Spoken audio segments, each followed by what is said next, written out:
soir Emmanuel Macron. Nous avons reçu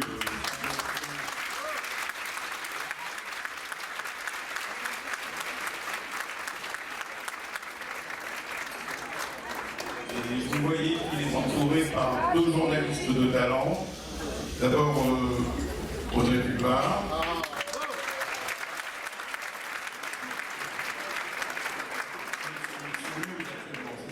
qui est sur CNews actuellement et qui s'occupe justement des débats politiques, de débats politiques sur CNews. Et nous avons François Clémenceau également, qui est lui responsable du national et journal du dimanche. Donc la soirée va se dérouler exactement comme nous avons l'habitude de faire, c'est-à-dire que nos deux amis journalistes vont interroger Emmanuel Macron sur les sujets qui nous préoccupent tous, que ce soit des sujets nationaux ou internationaux. Et ensuite, la parole circulera dans la salle, donc vous aurez à lever les mains et on essaiera de vous donner le plus de questions possible en sachant qu'on est aussi limité par le temps. Voilà, bonne soirée. D'avoir accepté cette invitation. Avec François, on va poser des questions sur différents sujets. On a voulu commencer par l'Europe parce que nous avons trouvé tous les deux que l'Europe avait été assez absente du débat organisé par nos confrères de TF1. Et moi, je me pose la question de savoir si pour vous, une autre Europe est souhaitable et si oui, laquelle, par exemple. Je sais que vous avez souvent parlé d'intégration, mais une Europe plus intégrée, ça veut dire quoi pour vous? Ça va juste? Bonsoir mesdames, messieurs. D'abord, l'élégance, Madame Pulvar lui a fait porter le chapeau d'un retard qui n'est imputable qu'à moi. Et pour tout vous dire, la dernière fois, cher Roger, j'étais en retard parce qu'il y avait une incompréhension dans l'horaire. Là, je suis en retard, je vais arriver à 20h parce que je suis passé voir mon ami ambassadeur de Grande-Bretagne en France, je vais simplement vous le dire. Et donc, c'est pour ça que j'ai fait un détour.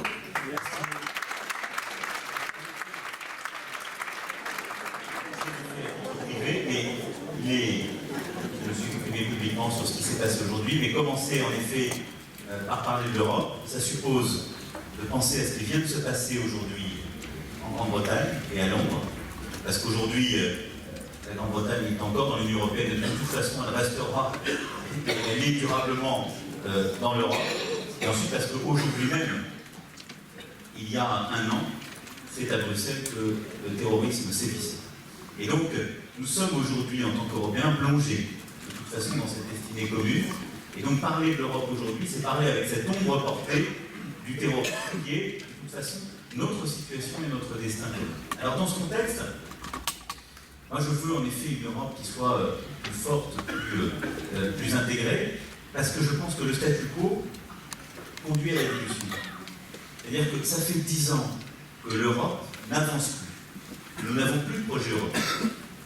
Et on le voit bien, on a, depuis le non français et le non néerlandais au référendum de 2005, on n'ose plus articuler un projet véritable sur le sujet de l'Europe.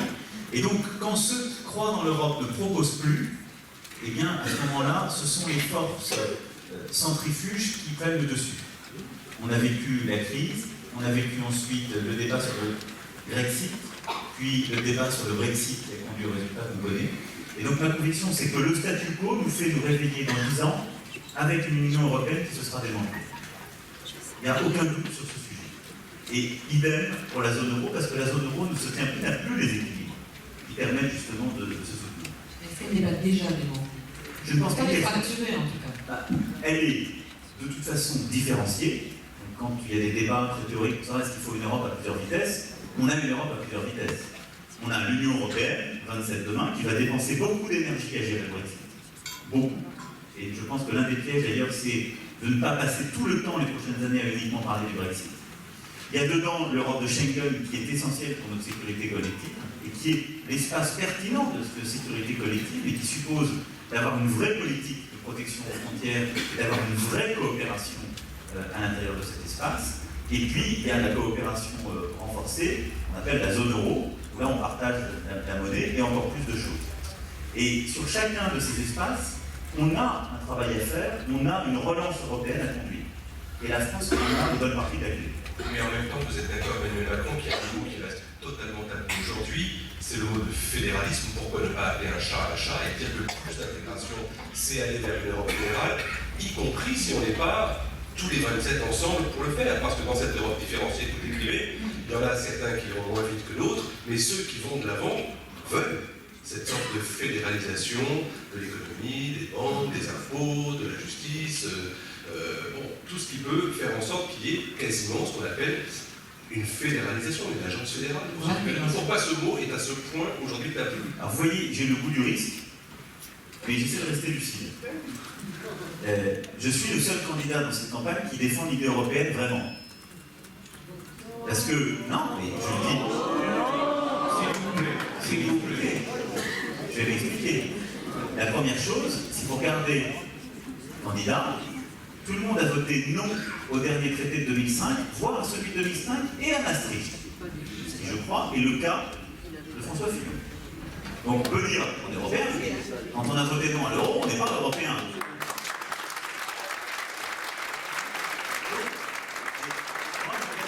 Je respecte totalement cette position, je rappelle juste des faits historiques.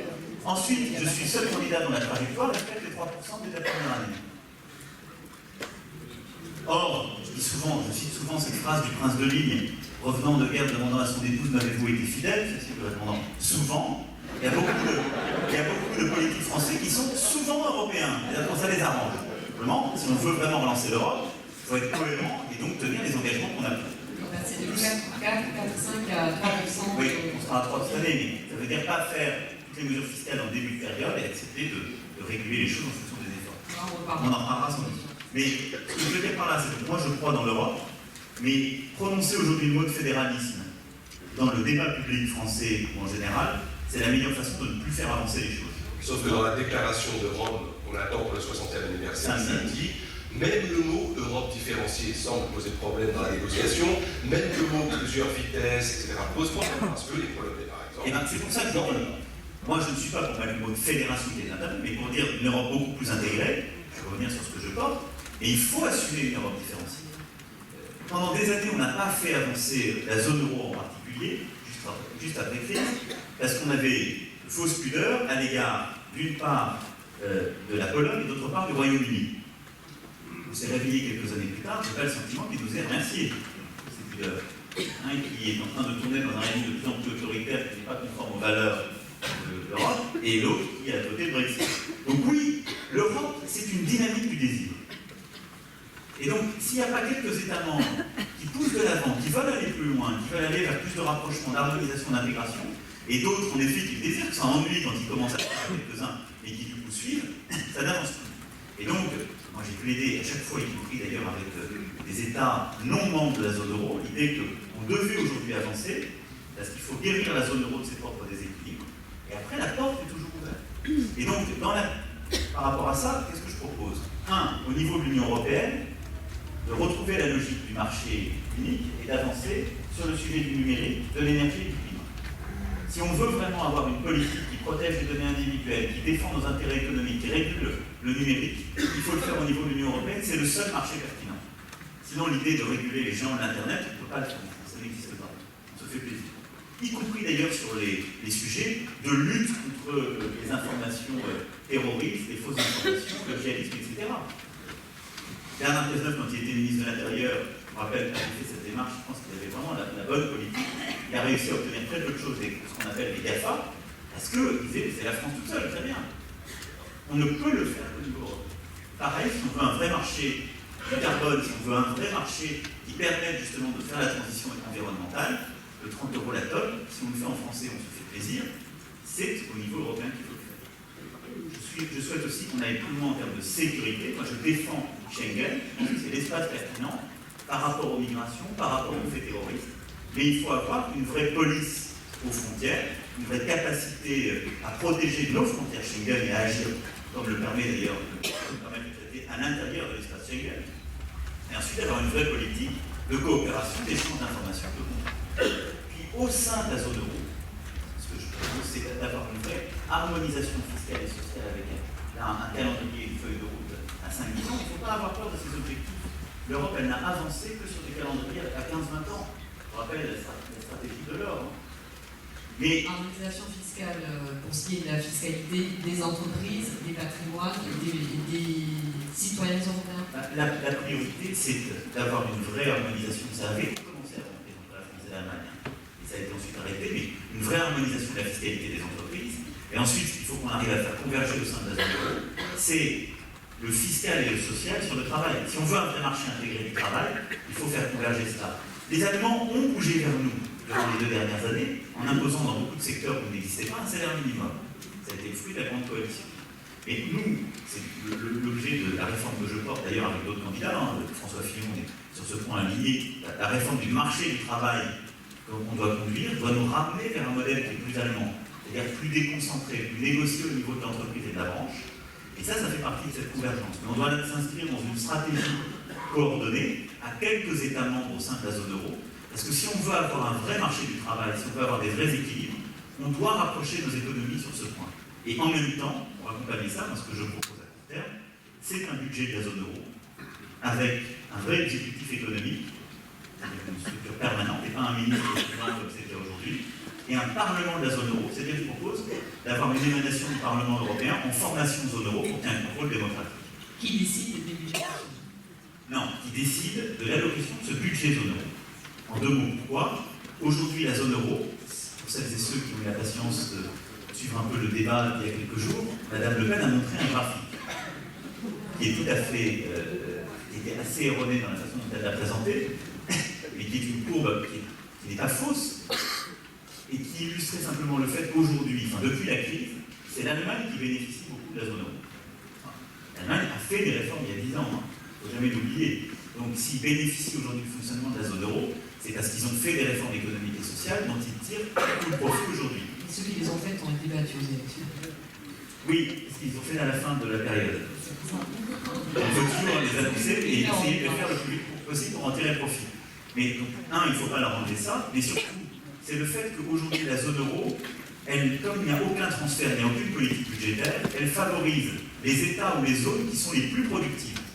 Et donc, aujourd'hui, la zone euro, elle donne en quelque sorte à l'Allemagne les conditions économiques d'un Deutschmark faible en gardant les avantages réels de l'économie allemande. Donc c'est très bon pour l'Allemagne. Et il n'y a aucun rééquilibrage. Ce qui est mauvais pour l'Allemagne elle-même, c'est qu'elle accumule beaucoup de surplus sur son industrie exportatrice, mais qu'elle fait beaucoup souffrir une partie de son industrie. Justement, ce faisant, elle ne peut pas forcément traiter. Elle est hors des traités. Elle est censée, l'Allemagne, se montrer un peu plus concurrente à l'égard de ses L'Allemagne est hors de traité sur 2 points. Un, elle a des surplus commerciaux par rapport au reste de la zone, ce qui n'est pas conforme au traité.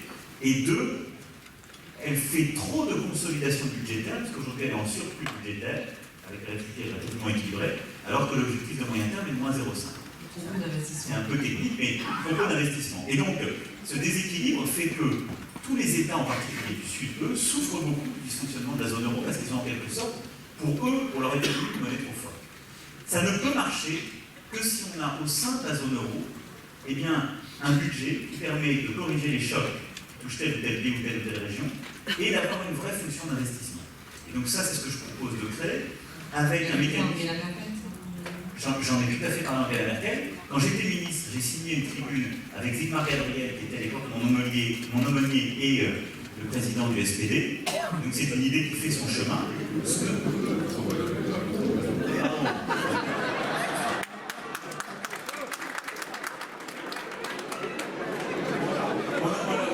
Le pauvre vient de démissionner samedi dernier, mais c'était... Non, pas du tout, je vous rassure. Ni pour lui d'ailleurs, à ma connaissance. Donc mon homologue qui était à la tête, mon homologue au ministère, qui était à la tête du SPD jusqu'à samedi dernier, lui a signé une tribune allant dans ce sens. Et ce qui est important, c'est que, pour moi, ce budget, c'est d'abord une capacité à lever de l'argent sur les marchés pour justement financer ces actions communes et avoir cette gouvernance assurée. Avec 2 choses qui sont importantes, si vous voulez qu'on rentre dans le détail pour les Allemands. La première, c'est qu'on ne mutualise pas les dettes passées.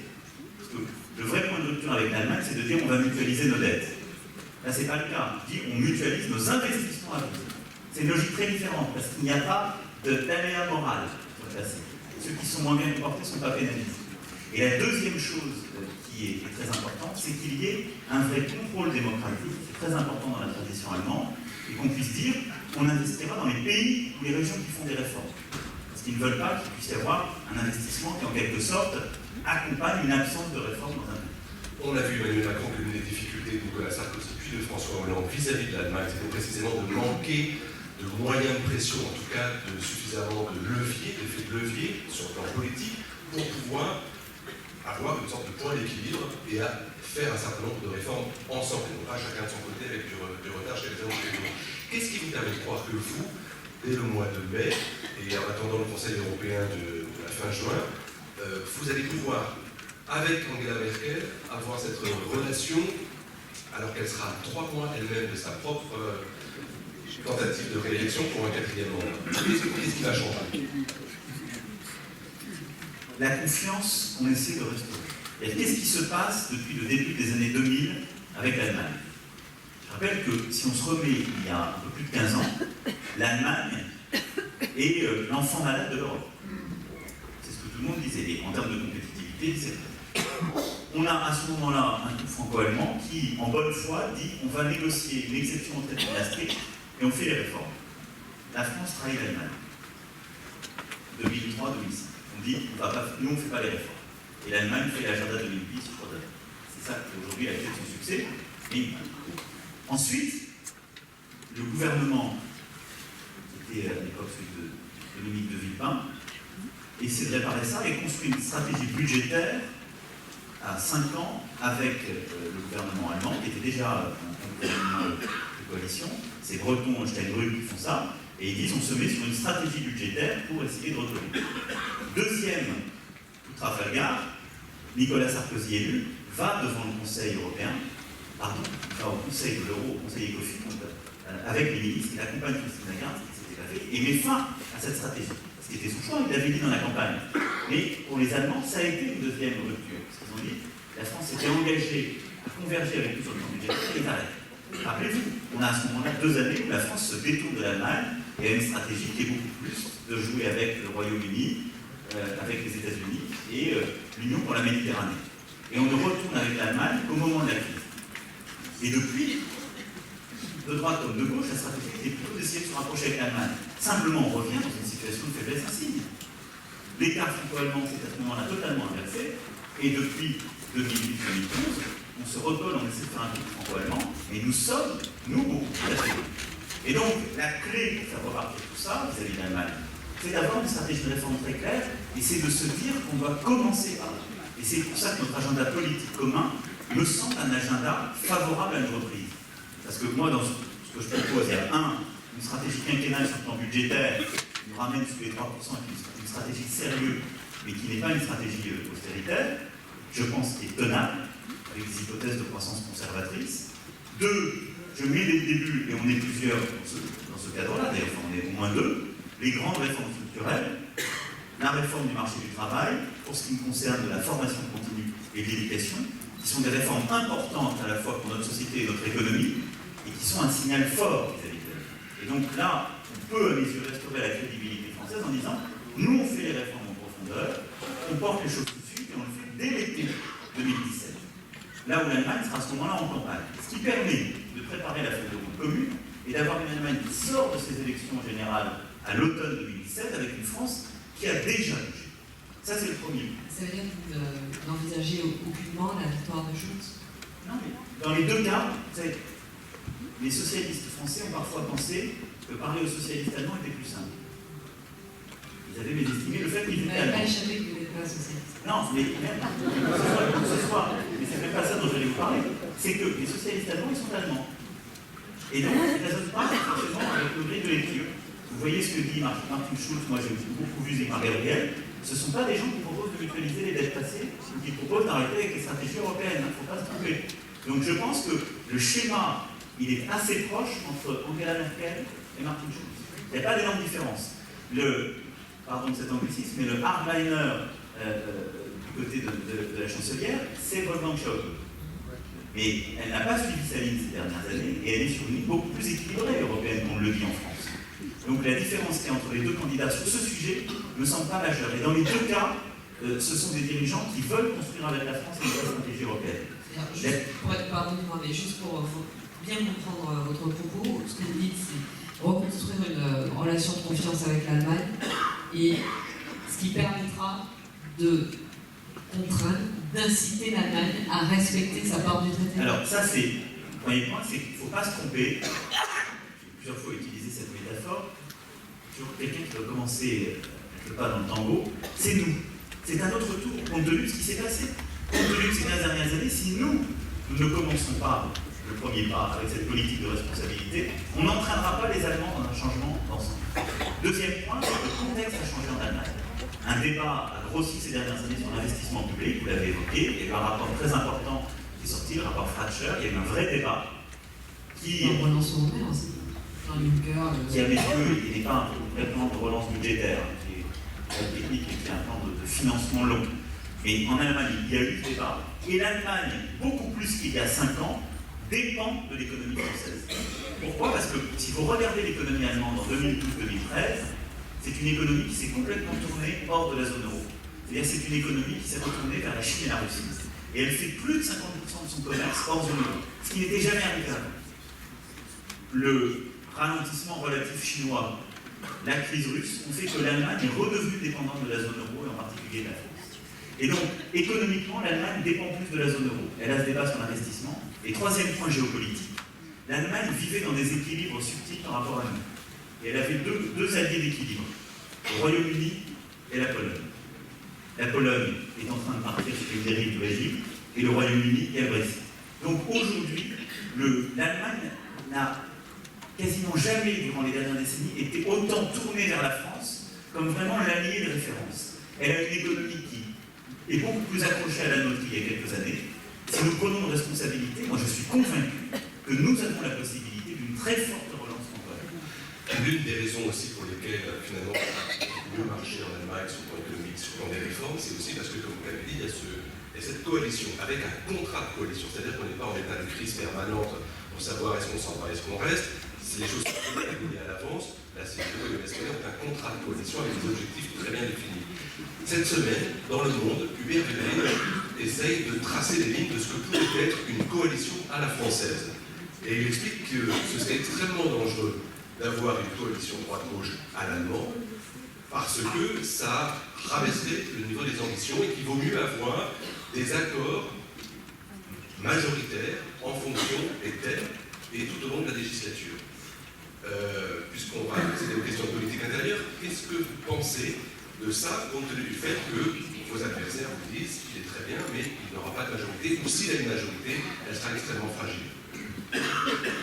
Un dernier point sur le sujet allemand, je ne voudrais pas oublier, même si on y revient tout à l'heure, c'est les sujets de défense. Moi, dans mon approche, très bien si on en parle, parce que dans mon approche que j'ai proposée aux Allemands, en particulier dans le discours que j'ai fait à la Humboldt en janvier, c'est d'élargir le champ de notre coopération au sujet de défense, parce que l'Allemagne, c'est un vrai changement des dernières années.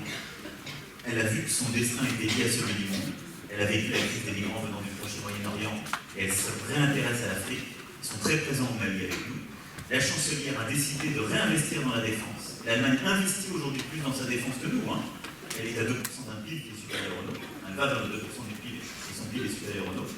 Mais elle a toujours ce surmoi allemand sur les sujets de défense et diplomatique. Et donc en élargissant le champ de notre coopération, en sortant du strictement économico-financier industriel à la défense, c'est aussi le champ de la parce qu'on est beaucoup plus équilibré. Avec l'OTAN tout à l'heure, la défense européenne. Moi je ne crois pas, honnêtement, pour le système français aux accords de coalition. Je crois encore moins au système d'accords ponctuels entre l'un et l'autre. Pourquoi? Parce qu'il faut toujours voir dans quel équilibre institutionnel on vit.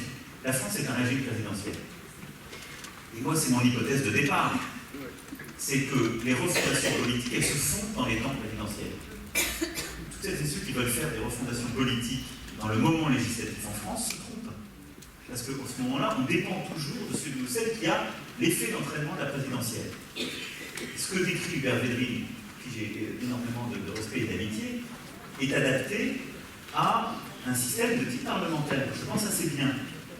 Mais un système présidentiel, surtout quand les législatives se font 6 semaines après le souffle de la présidentielle, il est marqué par celui-ci. Et d'ailleurs, ça a toujours existé. Le débat qu'on a aujourd'hui, il a toujours existé au moment des grandes alternances. On peut ressortir les débats qu'il y avait d'abord dès le début de la 5e, quand le général de Gaulle a fondé pour les questions de majorité. On pourrait ressortir les débats qu'il y avait en 80, au moment de l'alternance qui était assez profonde dans le pays. C'est exactement les mêmes. Donc moi, je dis très simplement ce que j'entends faire et comment j'entends construire une majorité. L'offre politique qui est la mienne, que j'assume depuis le premier jour, c'est une offre progressiste. C'est-à-dire, je réunis les femmes et des hommes de la société civile qui ne se retrouvent plus dans le clivage actuel, il y en a beaucoup. Je réunis des sociodémocrates, c'est-à-dire des gens dont aujourd'hui l'adhésion parti peut être au Parti socialiste, au Parti radical, mais qui sont des sociodémocrates, des socio-réformistes, des socio-libéraux, le centre droit, et des gens qui viennent de la droite du gaullisme social ou de la droite sociale libérale européenne. Ce sont ces familles-là que je retrouve dans les politiques qui progressivement me rejoignent, dans les politiques qu'on a sur le terrain, les militants.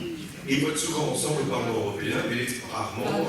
Et pour une raison simple, parce qu'en France, tout se joue dans un tic-tac droite-gauche depuis des décennies. Et justement, Et donc, en termes de les différentes coalitions, et ensuite, est-ce que ce bipartisme à la française dont on ne sort pas depuis, en tout cas depuis le début de la Ve République, n'est pas dépassé?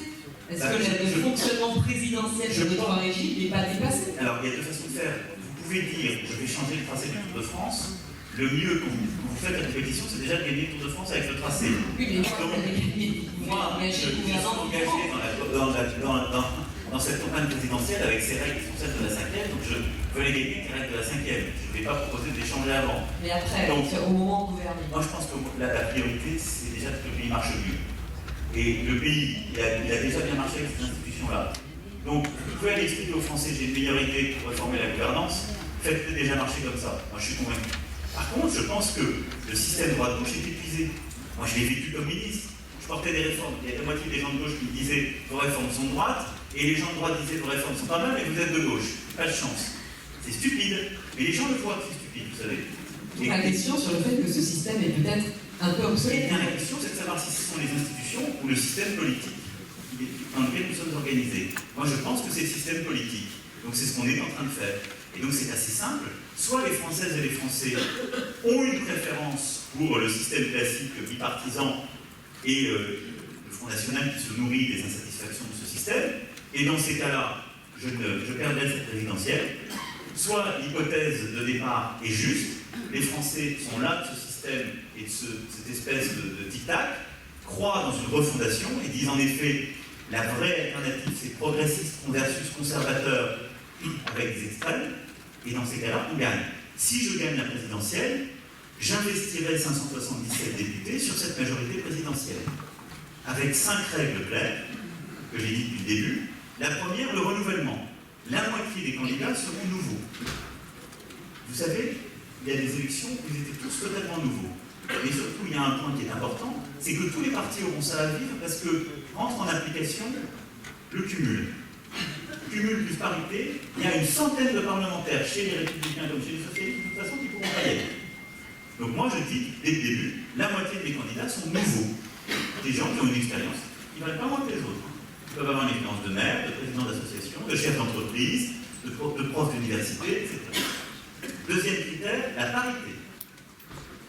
Et je l'assume, et je le fais en toute. La moitié des institutions, il y aura des candidats. Troisième critère, c'est un critère de pluralisme politique. C'est-à-dire que celles et ceux qui viennent du champ politique, eh bien, viendront de familles, de l'ensemble des familles politiques que j'ai évoquées. Ce qui fait que je ne suis pas un nouveau parti socialiste ou un parti social-démocrate, pas plus qu'un parti du centre. Il y a une composante centriste qui est représentée d'ailleurs par François Bayrou, mais qui s'intègre dans le pluralisme politique que nous constituons. Donc il y aura des gens... Quand l'éventail est aussi large que celui de ceux qui vous soutiennent aujourd'hui, comment fait-on pour ne jamais mécontenter une partie de ces soutiens? Je vous rassure, vous mécontentez toujours les gens quand vous décidez. Mais ce sont ceux qui sont censés vous soutenir et voter pour votre politique, ça peut être évident. Vous voyez où ça a mené François Hollande, dont vous avez été ministre, avec un tiers de frondeurs dans sa majorité. Mais parce que François Hollande n'a pas fait sa majorité parlementaire. Pendant toutes les Mais c'est un très bon exemple. François Hollande comme Nicolas Sarkozy ont eu des fondeurs. Ce qui montre que les logiques de parti ne vous en prémunissent pas. Mais pour le cas de François Hollande, j'ai eu à le connaître de près, je peux vous dire, c'est qu'il n'a pas choisi sa majorité parlementaire. Il a eu la majorité parlementaire du Parti socialiste, qui avait été décidée par la candidate des faits, qui était Martine Aubry à l'époque, sur une équation politique qui n'était pas la sienne. Et ni son programme, ni a fortiori la politique qu'il a décidée ensuite. Moi j'ai été ministre 2 ans d'une politique qui n'était pas celle de la campagne de 2012 et qui n'était pas celle de sa majorité. Ça a été ça le problème. Donc il faut définir sa politique dès le début et investir les gens sur la base de cette politique. Simplement cette politique, elle passe, la politique progressiste que je porte, elle redécoupe le champ politique actuel. Maintenant, pour être très clair, ce rassemblement politique et ce pluralisme, il est cohérent. Les sociodémocrates ou gaullistes sociaux, ce sont des familles proches, qui sont cohérents, qui portent les mêmes valeurs. Tous ces gens-là sont européens, croient dans la réforme économique et sociale et dans un rapport à la justice sociale. Et il y a aujourd'hui plus entre ces gens-là qu'entre quelqu'un qui est à droite social-libérale et quelqu'un qui est de droite conservatrice. Qui est un social-démocrate de gauche. Mais entre Robert Rue et Anna Madeleine, cet exemple a été beaucoup pris. Vous avez totalement raison. On a du mal à imaginer le corpus. Parce que vous faites une confusion entre des gens qui déclarent publiquement qu'ils soutiennent un candidat et des gens qui ont vocation à intégrer son exécutif ou sa majorité parlementaire. J'aspire à convaincre plus de 51% des Français.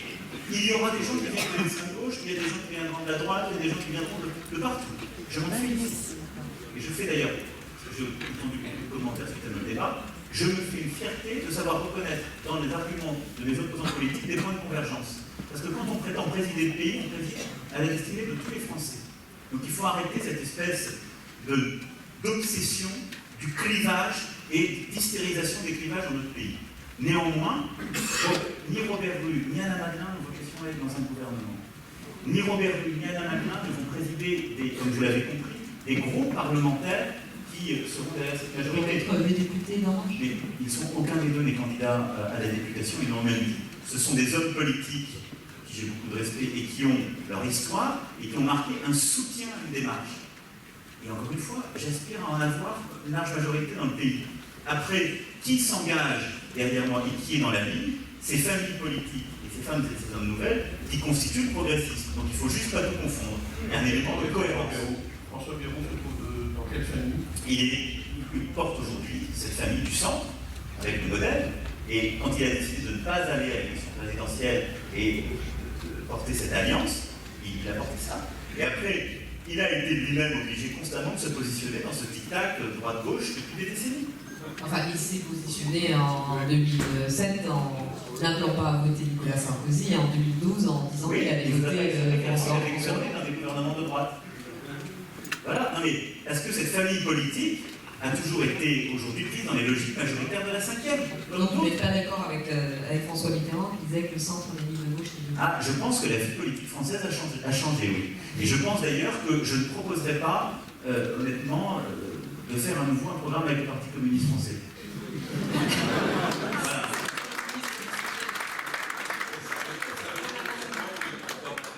Par exemple, vous choisirez au cas par cas des candidats, vous investirez en fonction de leurs adversaires républicains. Non, alors ça veut dire qu'au-delà des critères que je citais, il y a aussi un critère d'efficacité, c'est que je demande à tous les candidats d'être à l'aise avec les 6 chantiers prioritaires du programme et donc ce contrat avec les Français, puisqu'ils le porteront. Parce qu'aujourd'hui, qu'est-ce qui ne fonctionne plus dans les partis? C'est qu'il y a tellement de sensibilité, il y a un tel schisme au sein des partis politiques, et qu'on a bien vu au moment des primaires, parce que ni la primaire de gauche ni la primaire de droite ont permis de les éteindre. On le voit très bien. Et les divisions sont profondes. Qu'on a des gens qui sont investis avec l'étiquette politique, ils se retrouvent le jour d'après en disant « moi je ne suis pas d'accord avec le programme ». Et c'est ce qui arrivera. Soyons clairs aujourd'hui, Benoît Hamon, François Fillon gagnent la présidentielle, ils n'ont pas la moitié de leurs députés qui soutiennent leur programme. Pas la moitié. Pas la moitié. Sur les sujets sociétaux, sur les sujets européens, sur les sujets économiques, sur les sujets de dépenses publiques. Les logiques aujourd'hui d'appareil font que ça tient encore à peu près, mais c'est déjà en train de glisser. Et je vous fiche mon billet, dans les prochaines semaines, ça glissera encore plus vite. Donc ils n'ont plus de capacité à avoir une vraie majorité. On l'a vu se fisurer durant les 10 dernières années. Et donc cette recomposition, on la fera de manière cohérente, et ce qui veut dire qu'il y a une commission nationale d'investiture, que j'ai confiée à Jean-Paul Delevoye, qui est justement lui-même qui a sa propre trajectoire politique, qui a été président du CESE donc qui a beaucoup regardé aussi l'émergence de ces mouvements citoyens, et qui va investir avec sa commission 577 parlementaires en tenant compte des critères que c'est. Pourquoi cette capacité d'entraînement que vous revendiquez ne marcherait pas pour eux, pour créer leur majorité ensuite? Ah mais, si vous voulez, je la constate moi cliniquement, s'il n'y avait pas de capacité d'entraînement aujourd'hui dans la campagne, je ne serais pas là devant vous. Parce que la logique du système m'aurait écrasé. Donc aujourd'hui, on me dit, ça va de Robert à Alain Matin, c'est incohérent, je dis ça, ce sont des soutiens, c'est dans la majorité. En même temps, je constate des deux autres côtés, c'est une hémorragie sévère. Donc mieux vaut avoir quand même des gens qui se rallient que des gens qui s'en vont. C'est toujours mieux.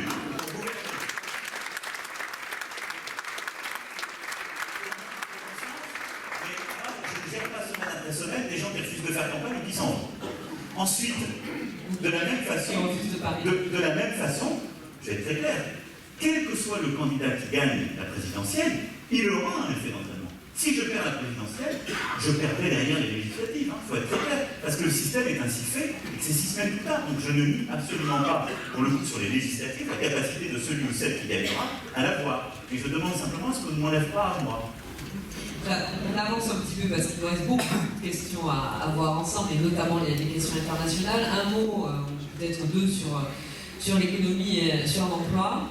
Je vais essayer de résumer vos propositions. 60 milliards d'euros d'économie, 10 milliards sur la dépense publique, 10 milliards d'euros d'économie sur l'assurance chômage, 120 000 suppressions de postes de fonctionnaires, 20 milliards d'euros de baisse de prélèvements obligatoires, la suppression de la taxe d'habitation pour 80% des ménages modestes, qui vous avez eu un petit peu d'animation face au maire aujourd'hui. Un allègement, j'ai envie de dire encore, des cotisations sociales et salariales. Et vous faites tout ça avec 50 milliards d'euros d'investissement public. Donc j'ai du mal à comprendre comment on fait à la fois de la baisse des prélèvements obligatoires, de la suppression des cotisations, de la baisse de la dépense publique et de l'investissement. Comment on fait tout ça? C'est simple. En même temps. C'est pas la même nature de dépenses et de J'ai recettes. bien compris, mais... Donc, quand vous parlez de 50 milliards d'investissement, ce qui est le plan que je veux porter sur le quinquennat, c'est 50 milliards qui sont lissés sur les 5 années, et le jour où vous faites 1 euro d'investissement une année, il n'est pas reconduit l'année suivante. C'est une différence fondamentale qu'il ne faut jamais oublier entre ce qui s'appelle une dépense de fonctionnement et une dépense d'investissement. Quiconque dirige ou travaille dans une entreprise le sait. Or, nous confondons tout dans ce pays. Moi, je veux baisser les dépenses de fonctionnement et je veux faire des dépenses d'investissement. Si vous dépensez tout votre argent à aller au restaurant et à vous acheter des vêtements, vous allez avoir un problème. Non. Si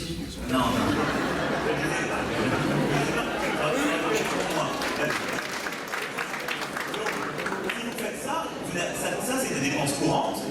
Si demain vous cherchez un travail, vous avez besoin d'aller à 100 km, il va falloir acheter une voiture. Ça, c'est une dépense d'investissement. Elle va vous permettre de changer votre vie. Bon. Elle conduira ensuite à des dépenses de fonctionnement pour mettre faire le plein chaque jour. Et c'est une différence fondamentale. Donc je peux vous dire qu'on va faire des économies sur le restaurant et les vêtements pour pouvoir acheter la voiture.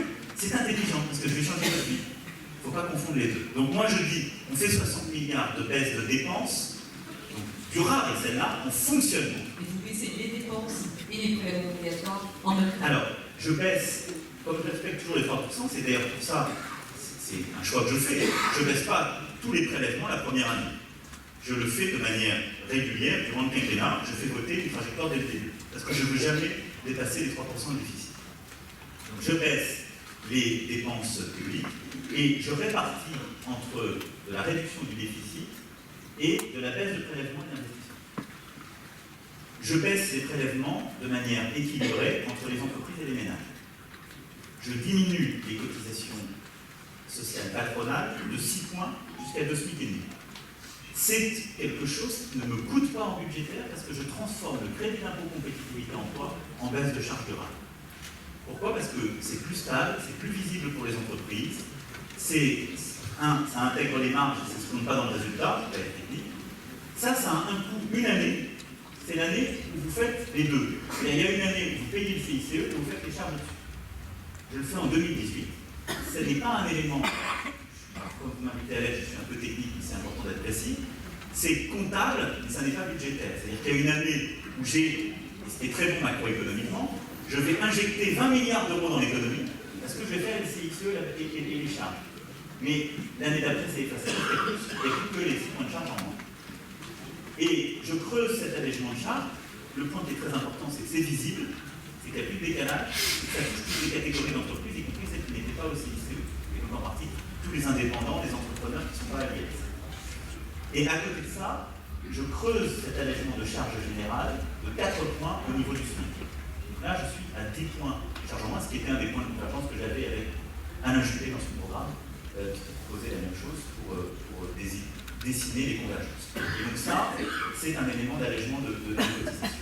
Et du côté ménage, je fais la suppression de la moitié de l'impôt sur les sociétés, de l'impôt sur la fortune, puisque je supprime toute la part d'investissement dans l'économie, et je ne touche pas, je n'augmente pas les taux, je ne bouge pas les abattements, je ne touche à rien de la partie résidentielle patrimoniale de l'ISF, et je baisse progressivement l'impôt sur les sociétés de 33 un tiers à 25% pour le quinquennat, et enfin, et ça c'est un point de convergence avec plusieurs candidats, et enfin, sur les ménages, je fais 10 milliards de baisse d'impôts qui sont l'exonération pour 80% des ménages de la taxe d'habitation. Voilà l'ensemble. On réduit encore cette fiscalité. Donc, on réduit, pour être très concret là-dessus, c'est l'État qui le paye sur ses économies. Hein. C'est-à-dire que le choix que je fais de suppression de 10 milliards de taxes d'habitation, c'est le choix que d'autres candidats font de suppression des tranches marginales supérieures de l'impôt sur le revenu, ou de modification du quotient familial, ou de suppression en totalité de l'ISF. C'est un choix. C'est moi qui le finance. Mais c'est un paquet qui est équilibré entre entreprises et ménages, parce qu'aujourd'hui, on a besoin d'alléger la fiscalité et des entreprises et des ménages. Et toucher à la taxe d'habitation, c'est ce qu'il y a de plus équitable en termes fiscaux, parce que c'est l'impôt qui pèse le plus sur les classes moyennes. C'est l'impôt qui est le plus injuste socialement, et c'est l'impôt qui est le plus injuste territorialement. Parce qu'il pèse surtout sur les classes moyennes, et il pèse surtout sur les villes de province, les villes centres ou la périphérie. Vous augmentez la CSG. Alors ça, c'est un autre point qui est neutre sur le plan fiscal. On est là, je vous faisais la copie d'ensemble budgétaire. Sur le plan fiscal, derrière, je réorganise en profondeur notre système de chômage et de formation professionnelle. Parce que le cœur de la philosophie, c'est ça. Aujourd'hui, on a un système de chômage et de formation professionnelle qui est hérité de 1945 et 1970. On a un système d'assurance chômage où les salariés sont assurés, se couvrent sur le chômage par leur cotisation salariale, est un système très injuste, parce que vous êtes entrepreneur, vous êtes artisan, vous êtes commerçant, vous êtes agriculteur, vous n'avez pas le droit au chômage. Et qui est un système purement assurantiel sur l'individu, et qui va dans une société de plein emploi. Et derrière, les infrastructures de ce système, elles sont gérées du coup par les partenaires sociaux. Il est complètement paritaire, comme il n'est financé que par les cotisations. Et donc c'est les partenaires sociaux qui en définissent les équilibres d'indemnisation. Or ce système, depuis maintenant longtemps, n'est plus équilibré. Parce que les partenaires sociaux, il n'est pas géré l'intérêt général. Pardon de vous le dire. Et donc c'est ce qui fait qu'on a accumulé 30 milliards d'euros de déficit sur l'UNEDIC à travers ces équilibres. Donc de fait, c'est vous qui financez l'UNEDIC. C'est d'ores et déjà plus un système de cotisation salariale. On l'a socialisé, c'est l'État qui finance l'UNEDIC de manière implicite, mais sans jamais pouvoir intervenir. Donc vous voulez restituer à l'État. Donc moi je dis, on doit faire avec le chômage la même chose que ce qu'on a fait pendant 20 ans, progressivement, avec la maladie. Qu'est-ce qu'on a fait avec la maladie? On a transféré les cotisations qu'on payait sur le travail à l'impôt qui est la CSG, dont la base est très large, et l'État a pris la main. C'est le fruit des réformes de 95, c'était des bonnes réformes. L'État a pris la main et a mis en place un fonctionnement tripartite qui a permis de réguler le système. Eh bien, c'est ce que je propose sur le chômage et la formation continue. Je dis, les partenaires sociaux doivent rester autour de la table, mais l'État doit reprendre ses responsabilités et revient autour de la table. Tout le monde a droit au chômage, c'est une assurance universelle, avec du coup un contrôle que j'assure, alors qu'aujourd'hui, comme c'est une assurance, personne n'ose contrôler, il n'y a pas un vrai contrôle de la réalité de la prise d'emploi ou pas, on sait très bien, on contrôle si vous cherchez bien un emploi, ce qui est très formel. Et pourquoi on est dans ce système? Parce que les gens me disent, moi j'ai cotisé pour avoir ces droits au chômage. Donc moi je rentre dans un système universel, avec un contrôle. Vous avez droit à 2 refus, troisième, vous sortez du système, et donc c'est un vrai coup près, c'est une vraie différence de philosophie. Et donc je ne finance plus par les cotisations sociales salariales, mais par la CSG. Ce Ce qui fait que je transfère 3,1 points de cotisation sociale salariale sur la CSG, hors CSG qui réduit 1,7. Tous les travailleurs et travailleuses, quel que soit d'ailleurs leur statut dans le secteur, sont gagnants. Mais si on est sur la question de la suppression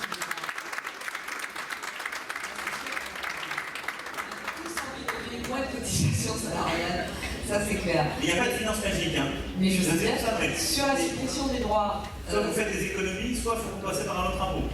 Ce que je disais au maire ce matin, il n'y a pas de finance magique. Nous, on est un pays formidable. Les gens veulent que les impôts baissent, ils veulent que les dépenses pour les autres baissent, et les réformes mettent toujours chez les autres, tout va bien.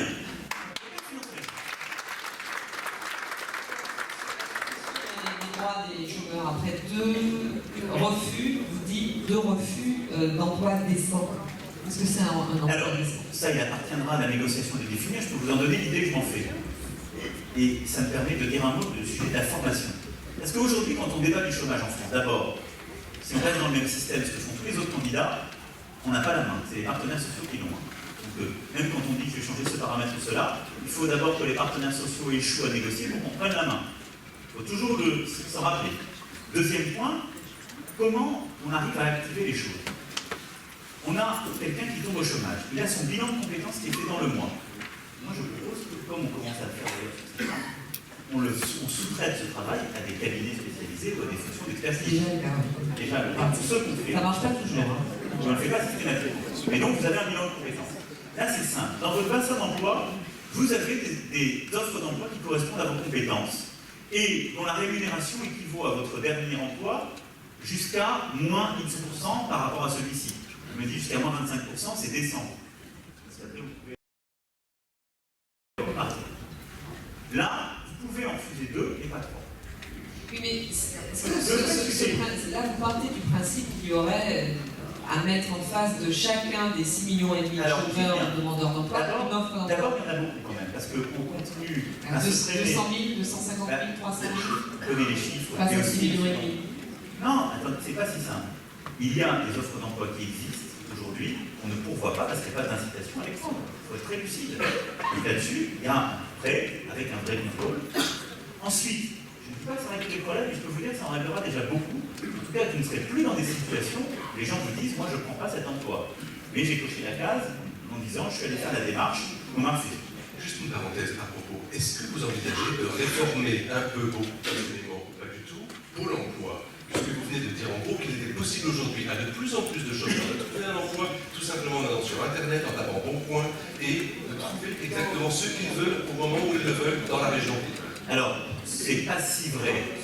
C'est vrai quand vous êtes assez bien formé, que vous êtes très très souple. Le Bon Coin, en effet, vous fournit beaucoup d'offres d'emploi, et ils font d'ailleurs un travail d'utilité publique.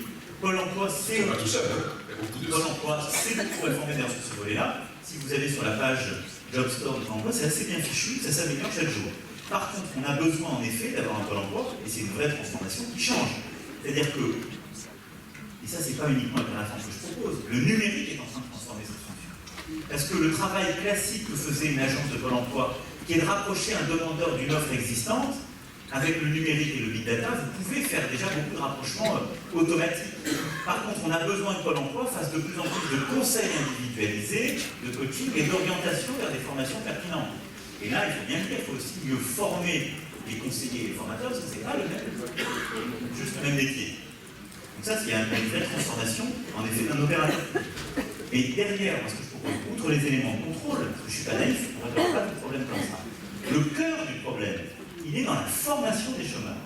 Il y a un premier plan qui a été fait là, mais c'est aussi pour ça que je parlais tout à l'heure du système de chômage et de formation professionnelle. C'est qu'aujourd'hui, on a une formation professionnelle qui est tenue par les organisations syndicales et patronales. Il y a des segments d'organisation de formation professionnelle qui marchent très bien, qui sont très performants.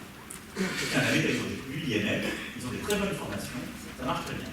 Simplement, comme c'est fait en silo, si demain vous êtes un cadre de la banque qui se fait licencier, personne ne va venir vous proposer une formation dans la métallurgie. Personne.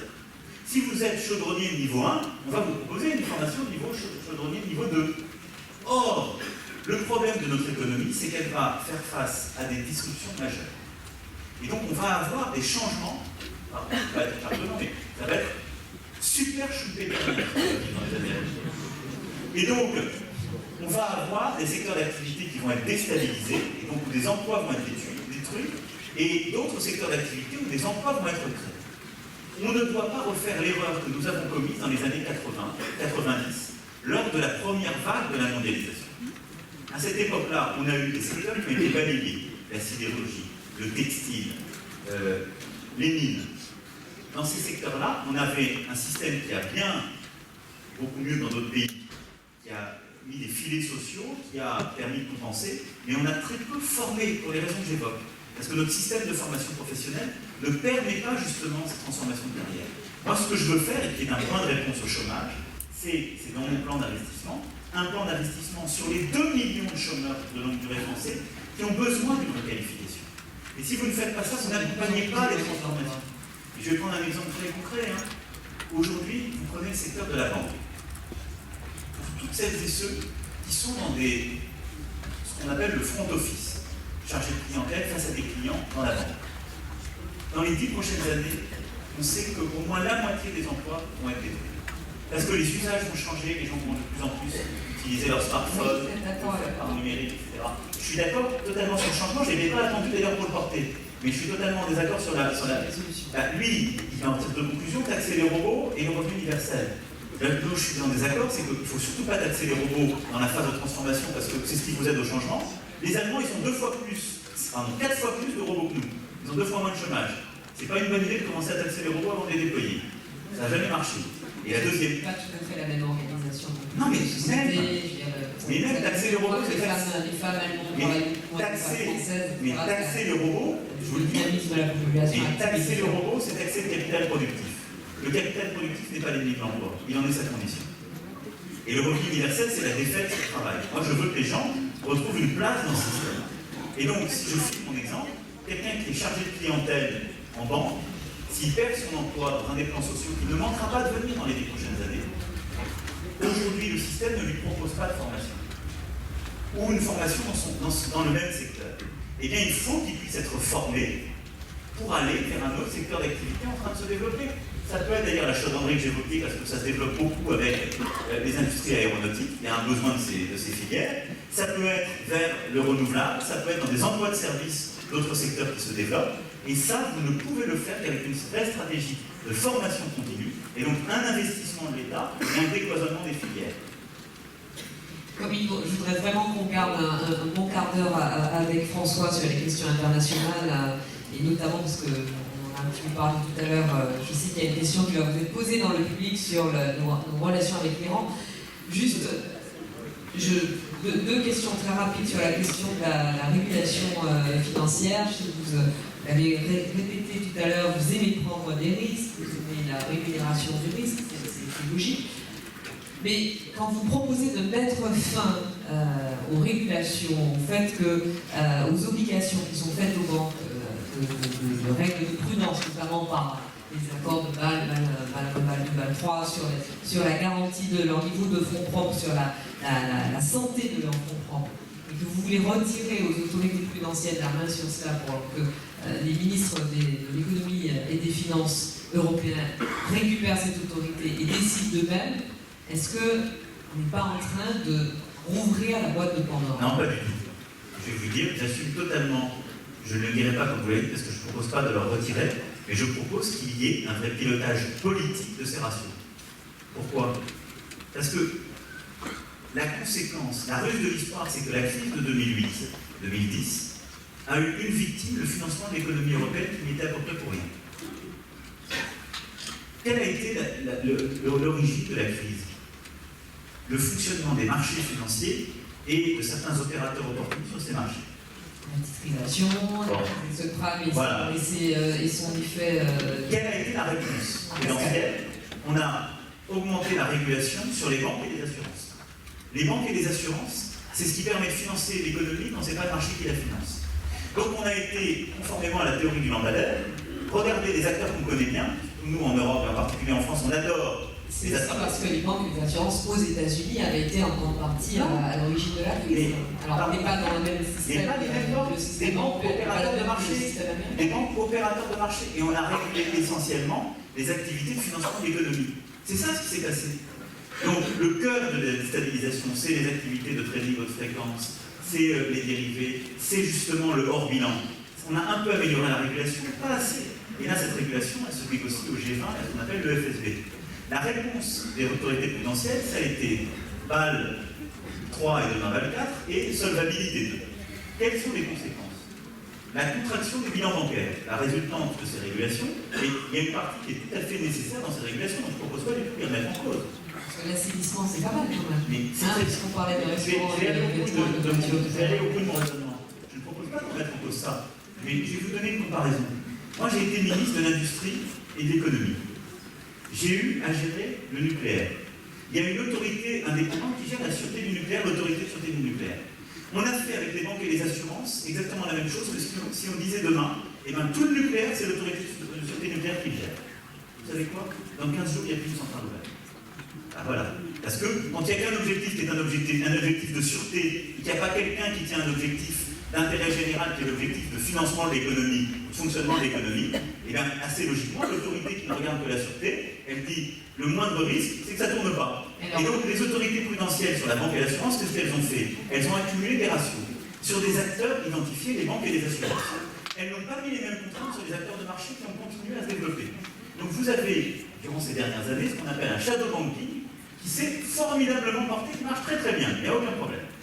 Et nous, on a mis une contrainte sur les banques et les assurances, qui a eu pour conséquence de réduire le financement des entreprises du côté des banques en dette. Donc les PME aujourd'hui sont beaucoup moins financées qu'il y a 5-6 ans, et qui, côté assurance, a réduit le financement en fonds propres des entreprises. Les assureurs européens, ils finançaient en moyenne entre 15 et 30% sur leur bilan les entreprises européennes. Aujourd'hui, c'est entre 3 et 5%. Donc ça, avec le goût justement ne serait pas justement de desserrer ces contraintes, et c'est ce que je propose. Oui, je sais bien, Donc, mais d'étanchifier les activités de spéculation. Ce que je suis en train de vous dire, c'est que la conséquence de ces régulations qu'on a eues, c'est normalement une formidable déflation européenne, puisqu'on a réduit le financement bancaire, le financement en fonds propres, en même temps qu'on faisait des efforts budgétaires. Or, je dis, nous avons une économie qui à 75% passe par les banques et les assurances dans son financement. On est ce qui s'appelle une économie intermédiaire. C'est vrai pour toute l'Europe continentale. Les économies anglo-saxonnes, elles passent à 75% par le marché. Et bien ce qu'on a fait, c'est une formidable régulation qui ne touche à peu près rien du modèle de financement anglo-saxon qui a causé la crise, mais qui a beaucoup endommagé notre modèle de financement. Donc c'est quand même objectivement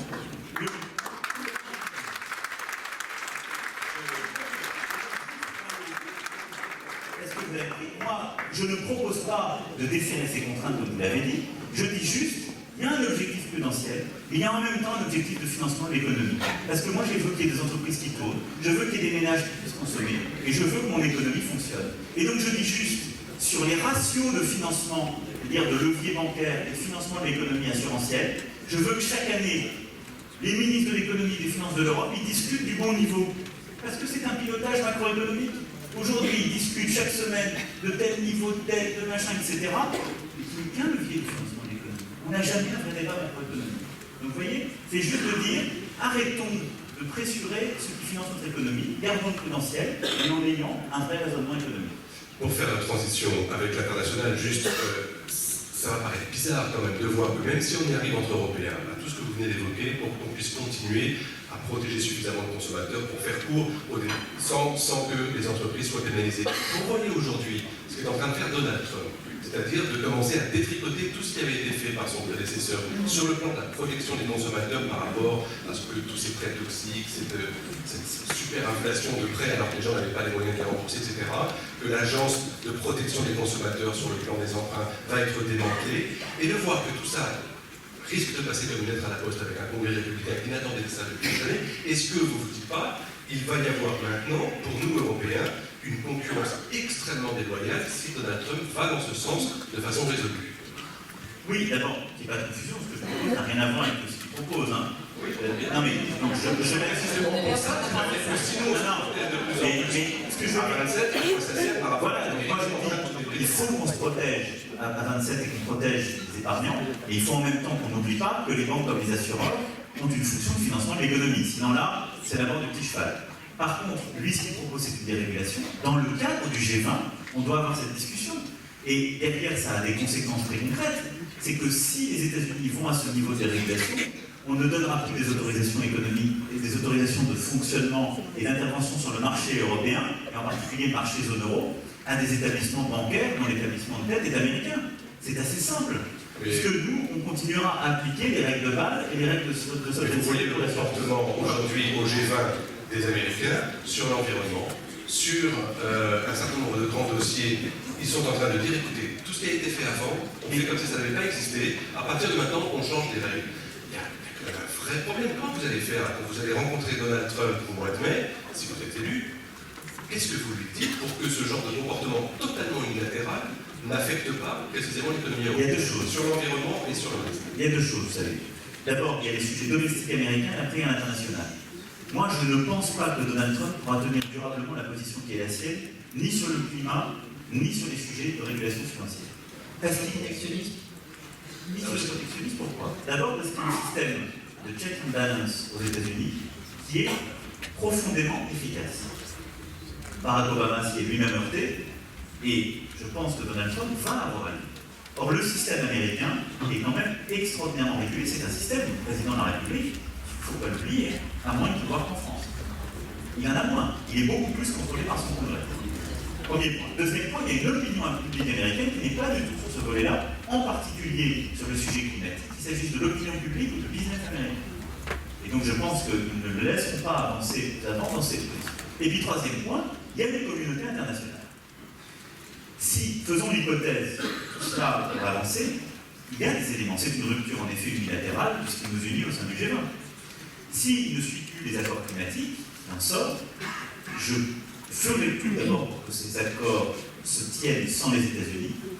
Et moi j'ai noté, comme vous sans doute, le changement de position profond durant les dernières années de la Chine, qui est un élément sur le sujet du climat extraordinairement rassurant. Le président Xi est profondément conscient à la fois des opportunités que ça crée, du rôle de la Chine dans ce concert des nations, et donc l'Europe doit rester unie sur le sujet climatique, elle doit garder maintenant un môle d'équilibre sur ce point avec la Chine et entraîner les autres puissances. Ça me paraît très important, ce qui fait qu'au G20, je pense qu'on peut vraiment isoler les États-Unis s'ils devenaient les détenteurs d'une position climato-sceptique.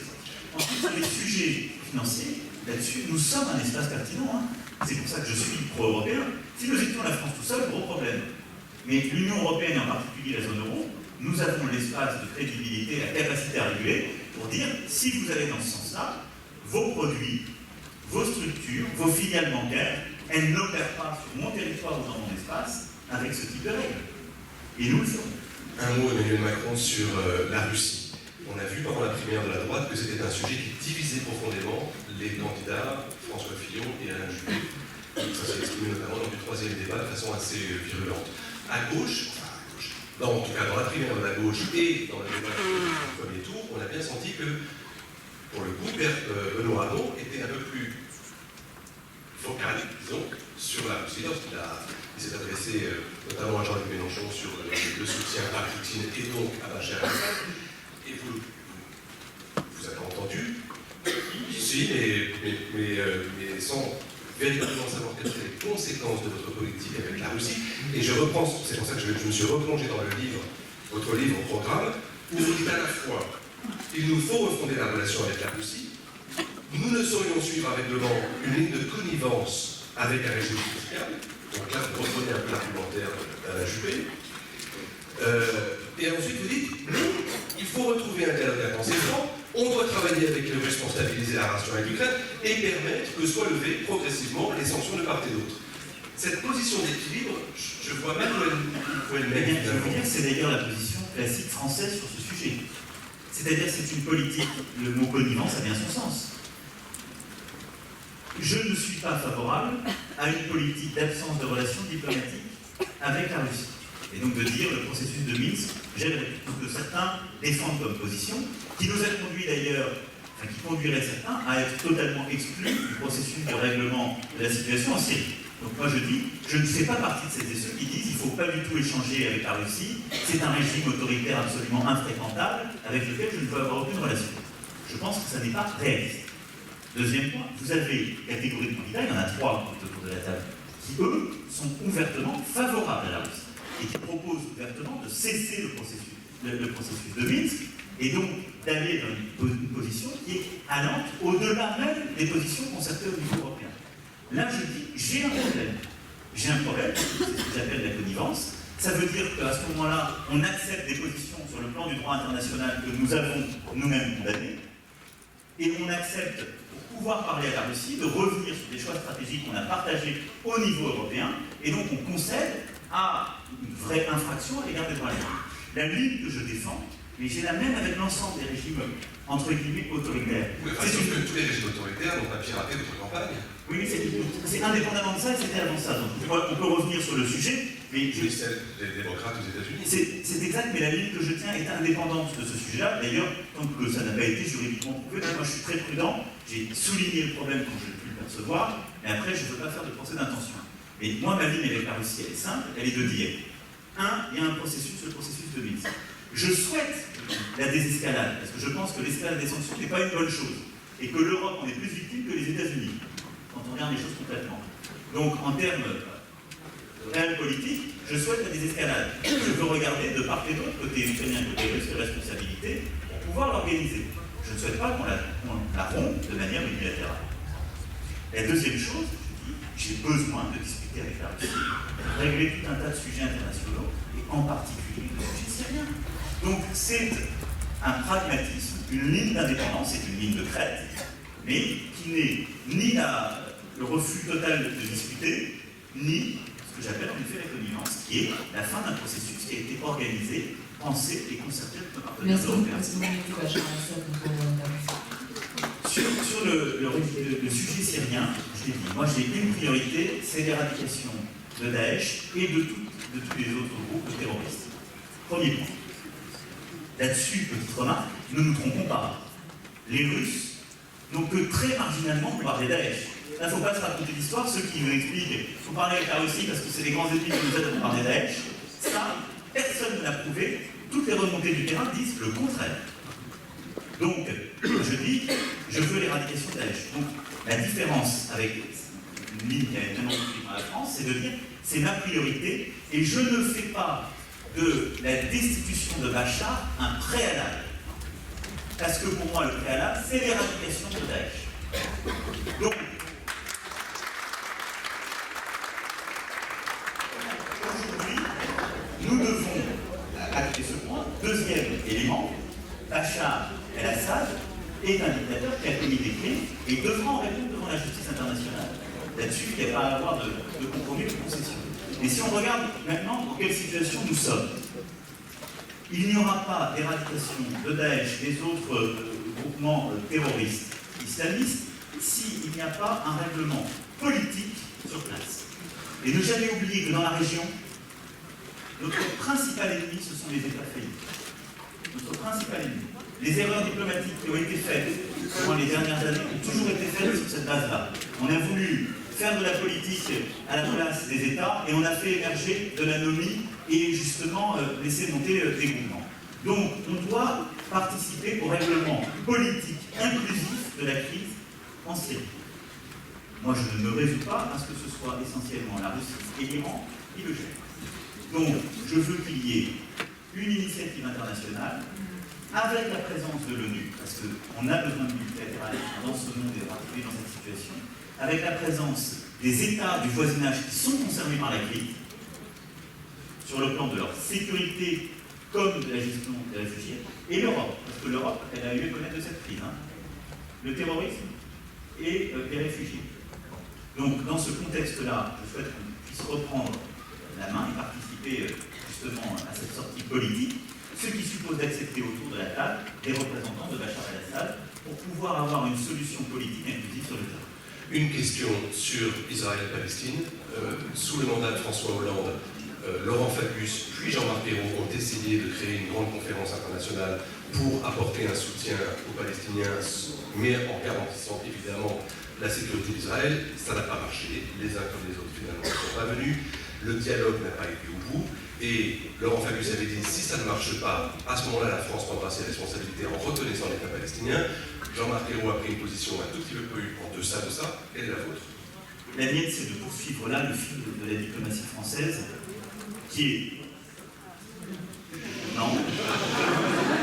C'est au moins aller au sa phrase. Ce sera peut-être pas le vôtre, mais ce sera le mien, qui est de participer à la sécurité de l'État d'Israël et de ne rien transiger sur ce volet-là. Nous faisons partie de celles et ceux qui ont justement cette fonction. Et en même temps, d'être fidèle à la théorie des deux États et à la cohabitation de deux États.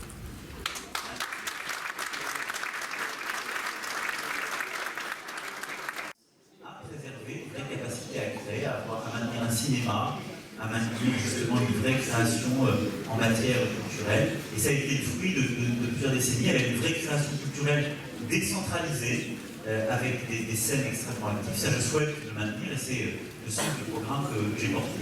En même temps, nous avons un défi d'accès à la culture. C'est-à-dire que je pense que notre culture, c'est quoi? C'est notre langue et sa force. C'est notre héritage culturel. Et donc, nos auteurs, nos artistes contemporains et passés, et donc ce qui nous tient et ce qui fait peuple. Et en même temps, c'est ce qui, toujours dans la culture française, a été un dépassement, et c'est ce qui fait tenir des positions constantes sur ce sujet, et que la culture, ça n'est pas le rétrécissement à une forme de culture en France, à une forme de culture qui serait des auteurs officiels ou un art français.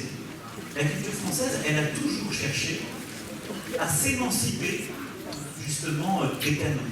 Elle est faite de refusés, elle est faite de dissidents, elle est faite de voix qui ont toujours cherché à aller au-delà des chemins qui étaient décidés. C'est cette aspiration à l'universel qui est au cœur de la culture française. Et donc ça, on voit à la fois... On peut être en désaccord, mais c'est rare aussi sur la culture française. On doit à la fois préserver, mais en permettre l'accès, parce que moi je suis convaincu que permettre l'accès des jeunes comme des moins jeunes à cette culture et en donner à voir la sève, c'est un élément de ce qui nous tient et de ce qui fait peur. Donc c'est pour ça que j'ai proposé l'ouverture des bibliothèques en soirée et le week-end, qui est fondamentale dans les quartiers les plus défavorisés ou pour les Français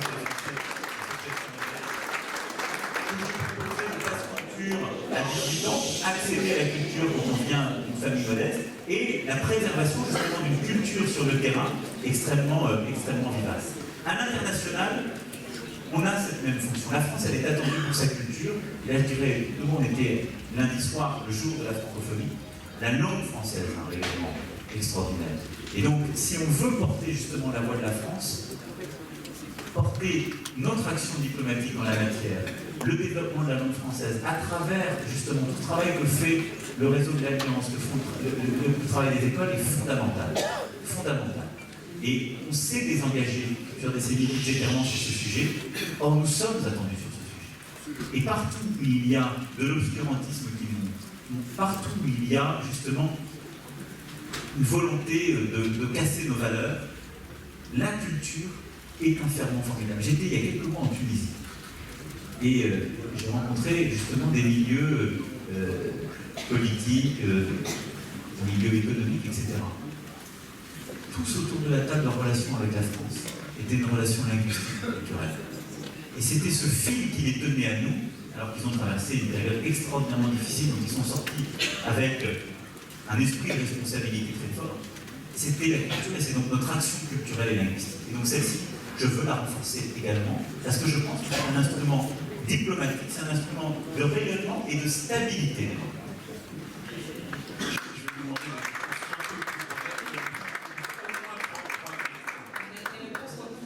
Plusieurs questions. Après, tu m'as mis une question.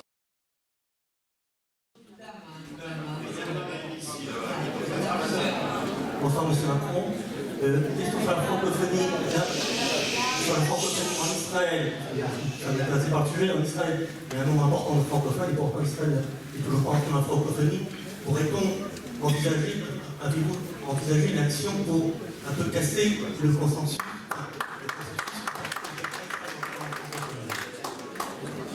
Autre chose, sur la Turquie et l'Europe, on a vu aujourd'hui, ces derniers temps, une cacophonie un peu sur l'attitude à adopter par rapport au régime turc.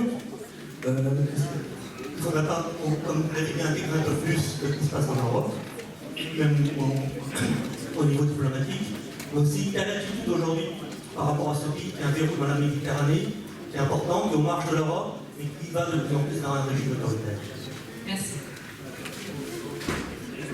Sur le premier point, oui, mon souhait c'est d'avancer. Il y a eu des initiatives qui ont été prises ici, et c'est bien limite. J'ai eu la chance de visiter une belle école de l'Alliance laïque universelle quand j'étais venu en Israël il y a 1 an et demi, presque 2 ans. Avec Yana, je m'en souviens, et c'était. J'ai vu aussi là la francophonie portée, mais derrière on voit en effet des pièces qui aujourd'hui bloquent dans le voisinage cette situation et qui ne justifie pas. Partout où on porte la francophonie, on fait avancer nos valeurs. C'est très concret. Donc il n'y a aucun levier, aucun point mis par d'autres États ne justifie le blocage de l'enseignement du français. Ça, je pense que c'est un équilibre dans ces cas-là qui est mortifère pour tout le monde. Sur la Turquie, je vais être très direct. 1, il n'y aura pas d'avancée dans les prochaines années de négociations entre l'Union européenne et la Turquie. C'est évident.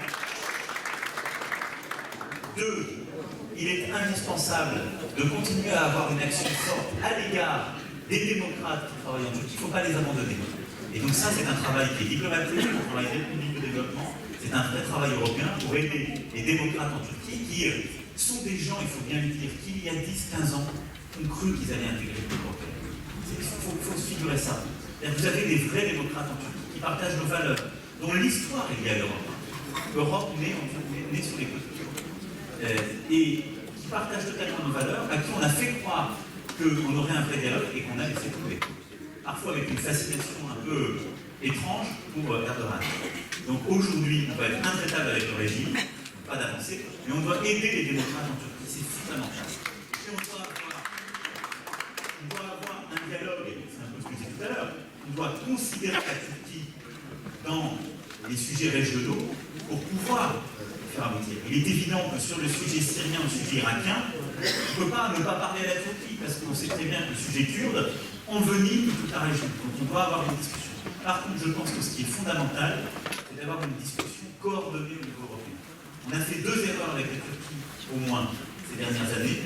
On n'a pas parlé avec les Turcs au moment du début de la crise syrienne, alors même que vous savez que vous avez des millions de réfugiés qui sont tassés. Le HCR nous a fait prendre nos responsabilités, les États européens n'ont pas voulu voir la chose. D'un seul coup, les femmes ont été changées. Et la deuxième erreur, c'est que l'Europe a parlé de manière non coordonnée à la Turquie. Et là, l'Allemagne a fait une erreur. On a seul à Canossa, on négocie un mauvais accord qui, d'ailleurs, on va trouver dans les prochaines semaines ses limites, à mon avis. C'est le grand risque que nous pouvons collectivement. Donc, on doit être groupés. Et ça, c'est partie, moi, de ce que je propose à l'Allemagne. C'est qu'on sorte de notre logique de précarité. On doit arrêter de penser que la politique russe et que la politique turque, c'est l'Allemagne qui la gère pour compte de tiers. Et on doit nous arrêter de penser que la politique méditerranéenne, c'est la France qui la gère pour compte de tiers. On doit les gérer ensemble.